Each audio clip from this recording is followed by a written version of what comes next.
Welcome to Advertisers Watching Ads. This is the weekly marketing show where people in the industry talk about the work of other people in the industry.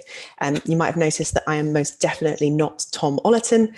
My name is Amy Wright, and I'm standing in for him this week as he gets some well-deserved holiday.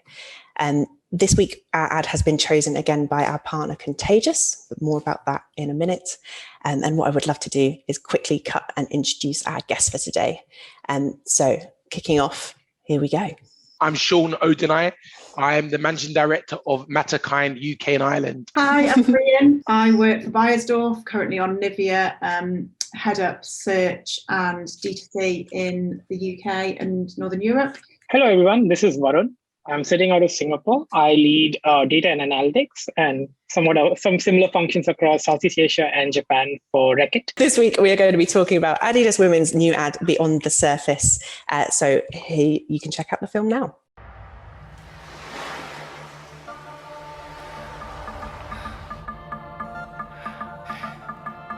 When I surrender to the water, my breath finds its rhythm, my body floats on the surface. The whole world goes silent around me, and I am not the only one.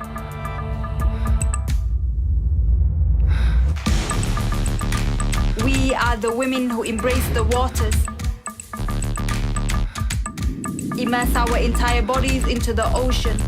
The waves glide over every inch of us, never inquiring about our shapes, ethnicities, abilities, faith to determine if we are worthy. We are worthy. Diving headfirst into the deep end, sending out ripples into the world so powerful. They invite all who come into contact with them to join in. Let your breath find its rhythm. It's time to surrender to the waters. I think really it's only fair to kick off with you as the only other woman on the panel today. So what is your initial kind of thoughts, responses, and what was your kind of first feelings when you saw the ad? It looks really cool. It sounds really cool. I think it's like a beautiful bit of spoken word kind of poetry delivered amazingly. I think like my first reaction to it was that I've just seen this quite a lot, particularly like after lockdown. Like I've just seen the same kind of that spoken word over the top of it, which whilst it's beautiful, it felt like I'd kind of seen it before. At the end of it, I was kind of like, okay, is this a new launch? Like, is it a new swimwear launch? Is there new kind of product details that we should be aware of? There was just kind of no like call to action at the end of it. It was just kind of, what is this ad for, essentially? And when I looked at some of the research that had been done into it, it was about kind of feeling confident on a beach or not feeling kind of exposed. And so it kind of, I was thinking, is it for athletes? Because it looked like they were training on their own. So with that, I was just kind of, it was just a little bit jarring for me. I was like, I'm not exactly sure what I'm meant to be getting out of this. I'll be being brutally honest. It's a bit like, and that's kind of what came to mind when I first watched it. It was really well kind of put together in regards to the all-inclusiveness. But yeah, it was only for women. It could have probably resonated with me more if there was men in it. I get it, it was an ad for women. I'm just saying, did it need to be? The poem, the monologue, powerful, really powerful. It really kind of like resonated that all-inclusive piece around the sea, the ocean. It is really there for everybody. And actually, the fact that the ad had different types of women showed that, and it illustrated that. So I did like that. But I did struggle.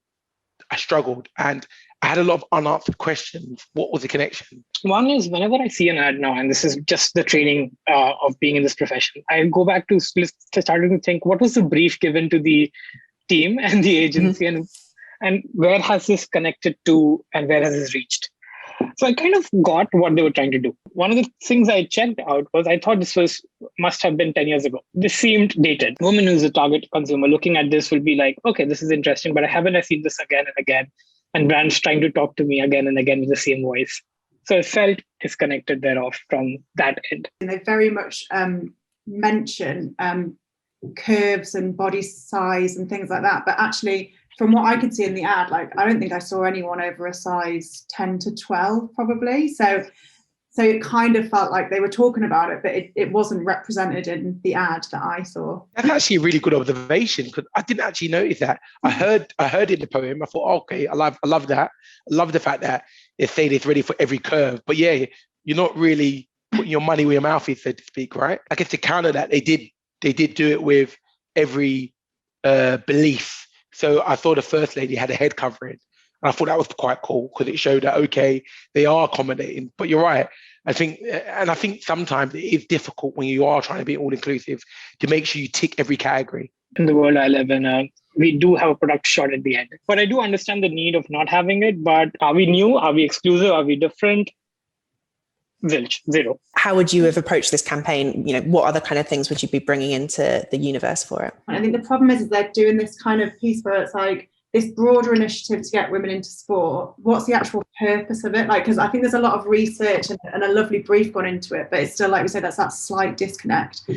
I think if it wasn't in isolation and they had a series of content that they're really affiliating themselves with, I think that changes the game, right? What would you be doing from it, a media and a placement kind of perspective? Yeah, I mean, I actually just did a quick Google search, and they actually had some really beautiful campaign material that went with it, and it actually really sat more as kind of 2D digital creative. I could see some really nice, like you say, sort of social ads. And for me, I didn't know who any of the people were within that ad. Might be very, very different in sort of UAE. The Olympics are on right now. So it's so timely, which is why when I watched it, I was like, is this professional sports people? Because of the way it looked like they were training. It wasn't people just having fun. So yeah, it's kind of and maybe that's because of the context of the Olympics that I kind of viewed it that way. So it's kind of interesting to wonder whether other people would be like, oh, that's professional sports people. That's not necessarily for me. Are we in a reality here where no consumer is going to be Googling like we will? So do you think that's a bit of a fail on that front? Yeah, I think so. I say, how would this resonate with a normal person? How would it resonate with my mum, my sister? And actually, when you take that step back, you then start making changes, right? They've created quite a phenomenal creative piece, which is quite powerful in itself. But although it's powerful, in my mind, it didn't really answer the brief. It didn't tell us what it needed to tell us. Does this show the rise of kind of the different markets and to show that we can be players in different places as well? Barriers generally are the same across the world. I can, and if you look at the ad as well, when I saw the ad, I was transported back to India as well, where the barrier is exactly the same. Women do not go actively into swimming or swimming-related sports because there's a barrier of what they wear and how they're perceived when they wear that. So, and I can see that to be true across multiple developing markets across the world. And so the content lives and the content breeds truly across the world. So I think that's a great, great space where I think stories now become borderless because barriers remain similar across the world. If you want to make a global campaign, you want it to reach everybody, you really got to ask yourself questions, is everybody represented there? And that everyone wasn't represented. And I think, don't get me wrong, there was a decent variety, but everyone wasn't represented. So I just think you've got to take that into account as well. Sometimes if you want to represent everybody, you spread it too far and wide and therefore don't have a voice anymore. So you have to be choiceful when building ads for a region. I think I still don't understand the concept of was it built for the world or was it built for UAE? But when it's built for UAE, I think it works. But if you start talking about everybody, it becomes too thin.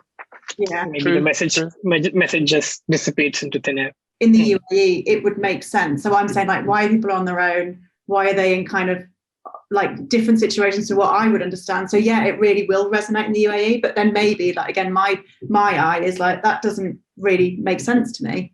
So yeah, exactly what you're saying is that it won't necessarily translate because there'll be little maybe cultural gaps that you don't understand. Just to wrap this up, we're going to ask you to give the film and your experience of it a kind of mark out of 5. So on the count of 3, I would love you all to hold up your hand and give us your mark. So 1, 2, 3. Got some 3s, got some 2s. Punchy panel today. I like it. So thank you everyone for watching Advertising's Watching Ads this week. I've been Amy Wright and our fabulous panel have taken us through the Adidas Beyond the Surface campaign. And we'll catch up with you next week.